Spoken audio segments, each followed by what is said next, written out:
আমি হোটেল থেকে আরোহীর জন্য খাবার এনে একটা রিক্সা নিয়ে বাড়িতে চলে গেলাম।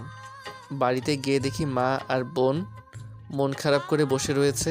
শ্রেয়া আমাকে দেখে আমার কাছে দৌড়ে চলে আসলো।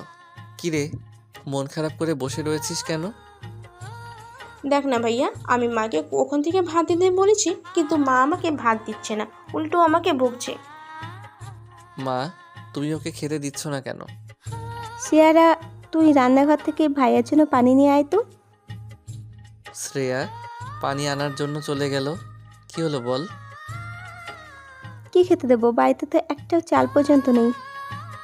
চাল নেই মানে? তাছাড়া তোমার কাছে টাকা নেই? না রে, যে টাকা ছিল কালকে বাড়িওয়ালাকে দিয়ে দিয়েছি। তুমি আমাকে আগে বলবে না তোমার কাছে টাকা নেই? তুমি পানি গরম করো, আমি গিয়ে চাল ডাল নিয়ে আসছি, তারপর সবাই মিলে খাবো। আচ্ছা। আমি চাল কেনার জন্য বাইরে চলে আসলাম, কিন্তু আমার কাছেও তো টাকা নেই। এখন কি করে চাল কিনবো?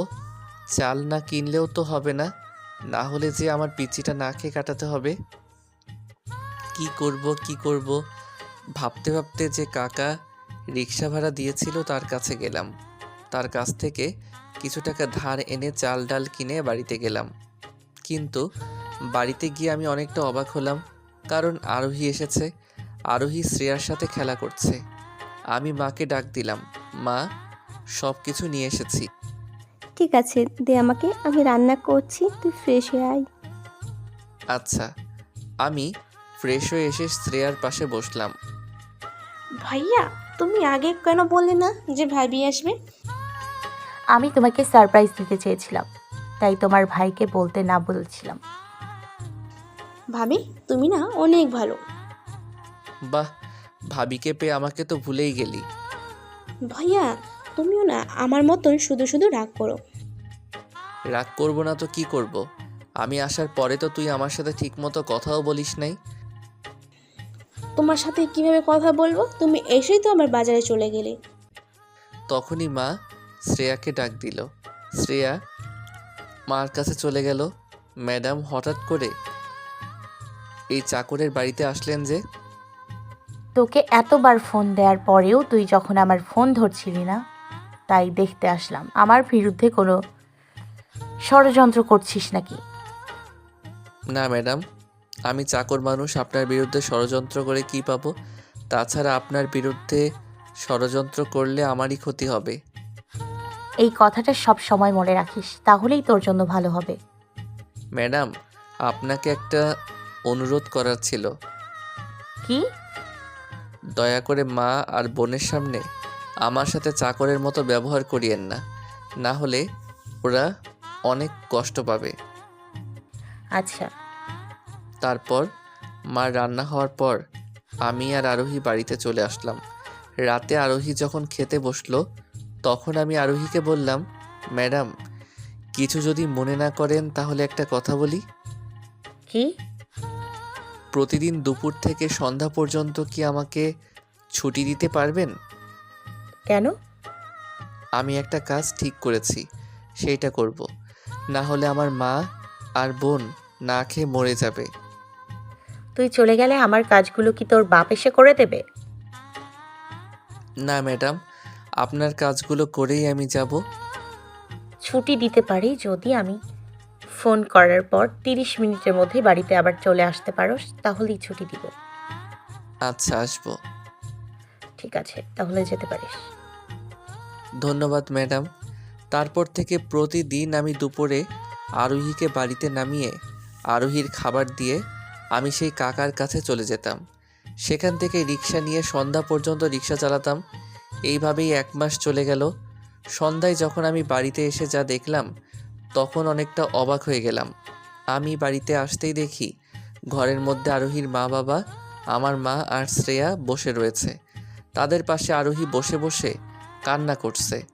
আরোহীর শরীর দেখে মনে হচ্ছে কেউ আরোহীকে অনেক মেরেছে। তোমরা সবাই এখানে? মা, তুমি বা কষ্ট করে এত রাতে এখানে আসতে গেলে কেন? যদি কোনো দরকার হতো তাহলে আমাকে বলতে, আমি চলে যেতাম। ঠাস ঠাস ঠাস ঠাস। এবার মা আমাকে থাপ্পড়গুলো মারলো। মা, তুমি আমাকে মারলে? আমি অনেকটা অবাক, কারণ আমি এত বড় হয়েছি, মা কখন আমার গায়ে হাত তুলে নেই। আমি যত বড়ই অন্যায় করি না কেন, মা আমাকে কখনোই কিছু বলেনি। আর আজকে সেই মা কোনো কারণ ছাড়া মারলো। কথাটা ভাবতেই আমার চোখ দিয়ে পানি বের হতে লাগলো। তোর মতো ছেলেকে জন্ম দিয়ে আমি আমার জীবনের সবচেয়ে বড় ভুল করেছি। তোর জন্মের সময় যদি আমি তোকে মেরে ফেলতাম, তাহলে আজকে সবার সামনে আমাকে নিচু হতে হতো না। মার কথাটা শুনে আমি অনেক বেশি কষ্ট পেলাম। আমি কি এমন করেছি যার জন্য আমাকে জন্ম দিয়ে তুমি তোর জীবনের সবথেকে বড় ভুল করেছো? কেন, তুই জানিস না? না। আবার মিথ্যা কথা বলছিস। বিশ্বাস করো, আমি মিথ্যা বলছি না। সাগর, তোকে তো আমি এসব কোনদিন শেখাইনি।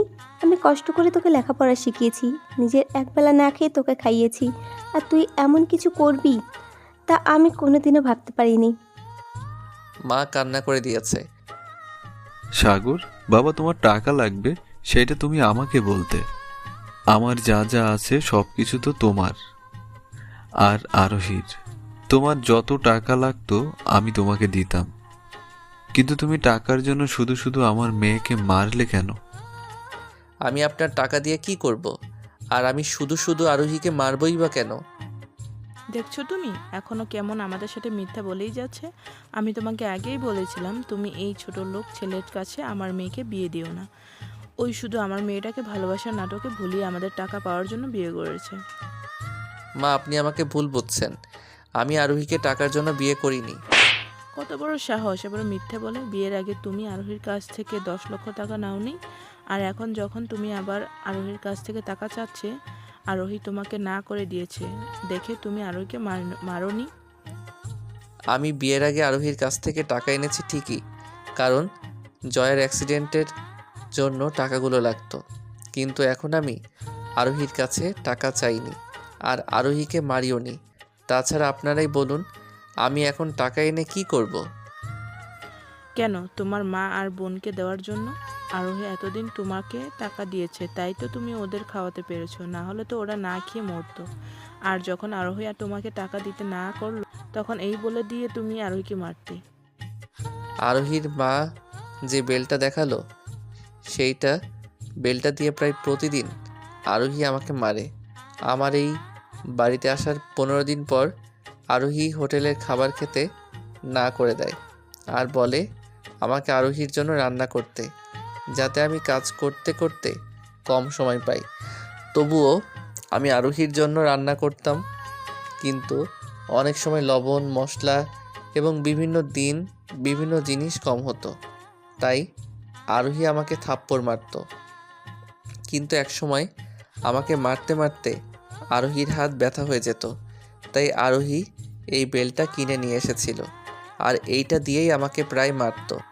আমরা না খেয়ে মরে যেতাম, তাও সেটা সুখের হতো। কিন্তু তুই তো শেষ পর্যন্ত বৌমার কাছ থেকে টাকা এনে আমাদেরকে পেট ভরালি। মা, বিশ্বাস করো, আমি তোমার পেট আরোহীর টাকাই ভরাইনি। আমি নিজে কাজ করে তোমার টাকা দিতাম। কি এমন কাজ করতে তুই যাতে করে এতগুলো টাকা পেয়েছিস? আমি প্রতিদিন রিক্সা চালাতাম, তারপর যে টাকা হতো সেইগুলো তোমাদের দিয়ে আসলাম। মা, ও মিথ্যে বলছে। সাগর আমাকে প্রতিদিন বেলটা দিয়ে মারতো। দেখো সাগর আমাকে মারতে মারতে কি করে ফেলেছে। আরোহী নিজের শরীরের দাগ দেখালো। তুমি যদি আমার মেয়েকে না মারতে তাহলে এসব দাগ আসলো কি করে? এখন তুমি বলবে আমার মেয়ে নিজের ইচ্ছেই বেল দিয়ে দাগ করেছে, যাতে করে আমাদের সবার সামনে তোমাকে ছোট করতে পারে এবং তোমাকে বকা খাওয়াতে পারে। বাবা, আপনি একদম ঠিক বলেছেন। আরোহী এইগুলো নিজের ইচ্ছেই করেছে। আমি এই পর্যন্ত আরোহীর শরীরে হাতও দেইনি। বাবা, তুমি ওর কথায় বিশ্বাস করো না, ওই সব মিথ্যে বলছে। আপনারা বিশ্বাস করুন, আমি কোনো মিথ্যা বলছি না। মা, তুমি তো আমাকে বিশ্বাস করো, আমি আরোহীর শরীরে হাত তুলিনি। বিশ্বাস আর তোকে কোনোদিনও না। আর শুনে রাখ, তোর এই পাপের টাকা আমাদের আর চাই না, আর তোর মুখও আর কখনো আমাদের দেখাবি না। আমাদের জন্য তুই আজকে থেকে মরা। যে ছেলে টাকার জন্য নিজের বউয়ের শরীরে হাত দিতে পারে সেটা কখনো আমার ছেলে হতে পারে না। তাই আজকে থেকে তুই আমাদের আর কখনো তোর মুখ দেখাবি না এবং আমাকে আর মা বলে ডাকবি না। ছেয়া চল আমরা বাড়ি যাব।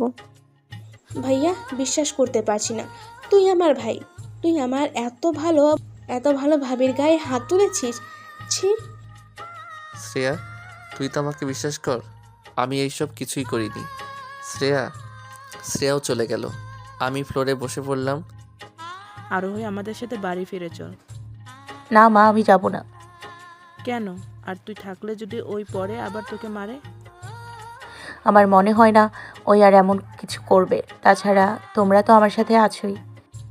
তুই যা ভালো বুঝিস তাই কর। আরোহীর মা চলে গেল, সবাই চলে গেল, আর আমি বসে কান্না করতে লাগলাম।